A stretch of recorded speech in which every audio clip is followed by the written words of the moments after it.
ജയറാമും മകൻ കാളിദാസും ഒന്നിച്ച ആശകളായിരം ഇപ്പോൾ തിയേറ്ററിൽ അത്യാവശ്യം നല്ല അഭിപ്രായമൊക്കെ ആയിട്ട് നിറഞ്ഞുകൂടിക്കൊണ്ടിരിക്കുകയാണ്. ഒരു ഇടവേളയ്ക്ക് ശേഷമാണ് ജയറാമിൻ്റെ ഒരു മലയാള സിനിമ തിയേറ്ററിലേക്ക് എത്തുന്നത്. അപ്പോൾ ഇന്നിപ്പോൾ ഞാൻ ഡിസ്കസ് ചെയ്യാൻ പോകുന്ന ഈ സിനിമയെക്കുറിച്ചല്ല, ജയറാമിൻ്റെ ആദ്യകാലത്തെ സിനിമകളെക്കുറിച്ച്. അതായത് ജയറാം സിനിമയിലേക്ക് വന്ന വർഷം 1988 എന്ന് പറയുന്ന ഒരു വർഷം. ആ ഒരു വർഷത്തെ ജയറാമിൻ്റെ സിനിമകളും അതിൻ്റെ ജയറാം ആ സിനിമകളിലേക്ക് എത്തിയതിനെ കുറിച്ചും അതിൻ്റെ ഒരു ബോക്സ് ഓഫീസ് സ്റ്റാറ്റസുകളെ കുറിച്ചൊക്കെയാണ്.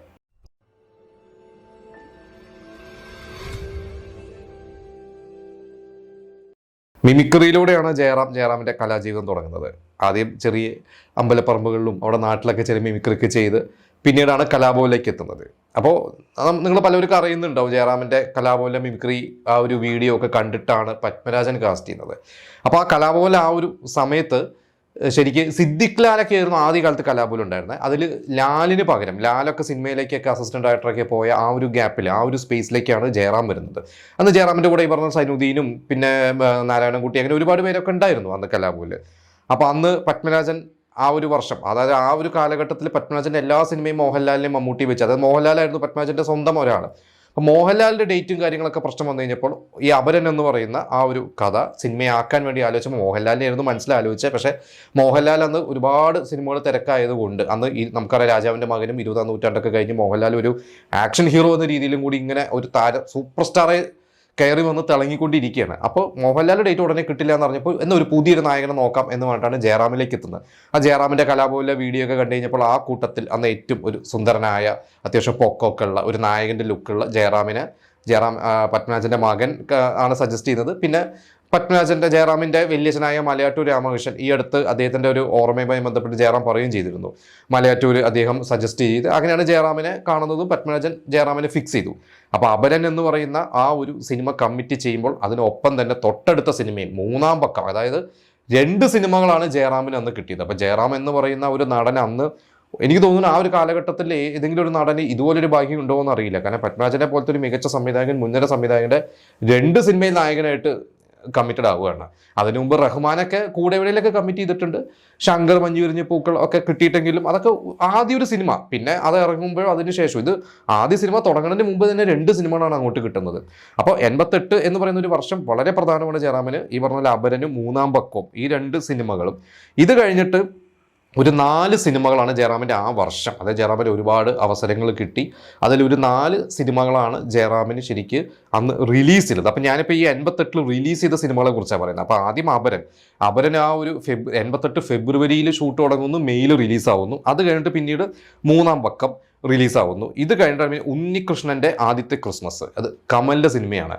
അപ്പോൾ അതിലൊരു രസകരമായ കാര്യം, മുമ്പത്തെ വർഷം 87 ഇതുപോലെ തന്നെ കമല് കാക്കുത്തിക്കാവിലെ അപ്പൂപ്പന്താടികൾ എന്ന് പറയുന്ന ഒരു സിനിമയുടെ ഷൂട്ടിങ്ങുമായി ബന്ധപ്പെട്ട് അതിൻ്റെ ലൊക്കേഷൻ കണ്ടുമായി ബന്ധപ്പെട്ടിട്ട് ഒരുപാട് സ്ഥലങ്ങൾ ഇങ്ങനെ അന്വേഷിച്ചിട്ട്, അതൊരു കാവും കാര്യങ്ങളൊക്കെ അന്വേഷിച്ചൊക്കെ വന്നു കഴിഞ്ഞപ്പോൾ പെരുമ്പാവൂരെത്തി.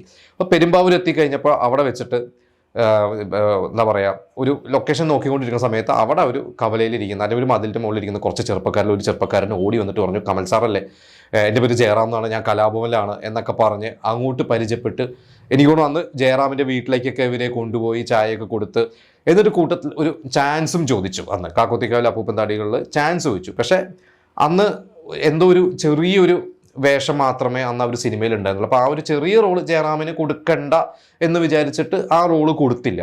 പക്ഷേ അത് കഴിഞ്ഞപ്പോൾ തന്നെയാണ് ഈ കമല് കാക്കുത്തിക്കാവിലെ അപ്പൂപ്പന്താടികൾ ജയറാം സംസാരിക്കും ഡിസ്കഷനൊക്കെ കഴിഞ്ഞ ശേഷം തൊട്ടടുത്ത 2-3 മാസം കഴിഞ്ഞപ്പോൾ തന്നെയാണ് ഈ പറയുന്ന പോലെ പത്മരാജൻ ജയറാമിനെ കാസ്റ്റ് ചെയ്യുന്നത്. അപ്പോൾ ഒരിക്കൽ ചാൻസ് ചോദിച്ച് അതേ സംവിധായകൻ തൊട്ടടുത്ത വർഷം തന്നെ ജയറാമിനെ നായകനാക്കിയിട്ട് ഉണ്ണികൃഷ്ണൻ്റെ ആദ്യത്തെ ക്രിസ്മസ്, അതിൽ സുരേഷ് ഗോപിയുണ്ട്.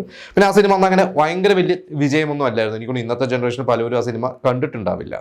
ഇത് കഴിഞ്ഞ് പിന്നെ ധ്വനി എന്ന് പറയുന്ന ഒരു സിനിമ, അത് ഈ പറഞ്ഞ പ്രേം നസീർ അന്ന് അഭിനയത്തിൽ നിന്ന് മാറി രാഷ്ട്രീയത്തിലേക്കൊക്കെ പോയി അത് തിരിച്ച് വീണ്ടും വന്ന സമയങ്ങളിൽ അഭിനയിച്ച, അതായത് ധ്വനിയാണ് ലാസ്റ്റ് സിനിമ ശരിക്കും അഭിനയിച്ചത്. പക്ഷെ ധ്വനി കഴിഞ്ഞിട്ടാണ് കടത്തനാടൻ അമ്പാടിയും ഓൾറെഡി ഷൂട്ട് ചെയ്ത് വെച്ച സിനിമയാണ് പ്രേം നസീറിൻ്റെ തൊട്ടടുത്ത വർഷം 1990 വിഷുവിന് ഇറങ്ങിയത്, ഏപ്രിൽ ഇറങ്ങിയത്. പക്ഷെ ധ്വനിയായിരുന്നു ലാസ്റ്റ് സിനിമ. അപ്പോൾ അതിൽ ജയറാമിന് ഒരു വലിയൊരു ഭാഗ്യമാണ്. കാരണം ജയറാം സ്റ്റേജിൽ ഏറ്റവും കൂടുതൽ പെർഫോം ചെയ്തിട്ടുള്ളത് പ്രേം നസീറിൻ്റെ ശബ്ദവും പ്രേം നസീറിനെ അനുകരിച്ചിട്ടൊക്കെയാണ് ജയറാം ഏറ്റവും കൂടുതൽ കൈയടി വാങ്ങിയിട്ടുള്ളത്. ആ പ്രേംനസീറിനോട് അഭിനയിക്കാൻ ഒരു ഭാഗ്യമാണ് ജയറാമിൻ്റെ. നല്ല അസൽ പാട്ടുകളൊക്കെ ആയിരുന്നു ഒരു സിനിമയിൽ. പക്ഷേ ആ സിനിമ ഇങ്ങനെ പറഞ്ഞ പോലെ ഭയങ്കര വലിയ വിജയമൊന്നും അല്ലായിരുന്നു.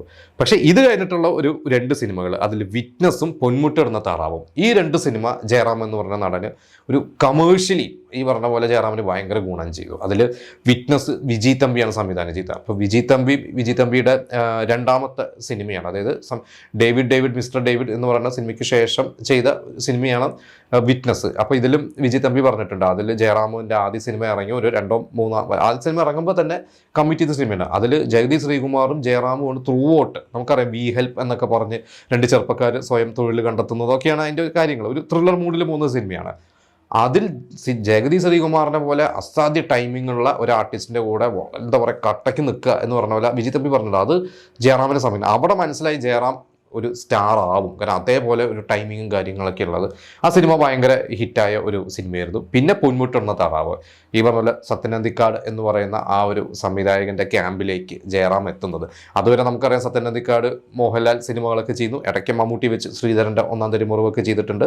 പക്ഷേ ഈ പൊന്മുട്ടുന്ന താറാവ് രഘുനാഥ് പലേരി അതിൻ്റെ ഒരു സ്ക്രിപ്റ്റും കാര്യങ്ങളൊക്കെ ആദ്യം എഴുതുമ്പോൾ എനിക്ക് തോന്നുന്നു 88-ലാണ് ഇറങ്ങിയത്. ഏകദേശം 2 വർഷം മുമ്പൊക്കെ ഇതിൻ്റെ സ്ക്രിപ്റ്റിൻ്റെ കാര്യങ്ങളൊക്കെ വരണം. അപ്പോൾ അന്ന് രഘുനാഥ് പലേരി ഇത് ആലോചിക്കുമ്പോൾ തട്ടാനായിട്ട് മോഹൻലാലായിരുന്നു മനസ്സിൽ. മോഹൻലാൽ തട്ടാനും പിന്നെ ആ ഗൾഫിൽ നിന്ന് വരുന്ന ആ ഒരു ക്യാരക്ടറായിട്ട്, അതായത് ആ നായികനെ കല്യാണം കഴിച്ച ഭർത്താവിൻ്റെ ക്യാരക്ടറായിട്ട് ശ്രീനിവാസനും ഇങ്ങനെയായിരുന്നു മനസ്സിലാലോചിച്ചത്. പക്ഷേ പിന്നീട് കുറച്ച് കഴിഞ്ഞപ്പോൾ അത് മോഹൻലാലൊക്കെ അപ്പോഴേക്കും വലിയൊരു സ്റ്റാറൊക്കെ ആയപ്പോൾ മോഹൻലാൽ ആ ഒരു സിനിമയ്ക്ക് വന്നു കഴിഞ്ഞാൽ ചിലപ്പോൾ അതൊരു ദോഷം ചെയ്തേക്കാം എന്നുള്ളൊരു ചിന്തയിൽ കുറച്ചുകൂടിയും ലൈറ്റ് ആയിട്ടുള്ള ഹീറോസ് മതി എന്ന് പറഞ്ഞാൽ ഹീറോ ആയിട്ട് ശ്രീനിവാസൻ വരികയും ആ ഒരു ഗസ്റ്റ് റോൾ അല്ല ശരിക്കും, അത് ഒരു അത്യാവശ്യം നല്ല റോൾ തന്നെയാണ്. ആ ഒരു റോളിലേക്ക് ജയറാമും വന്നു.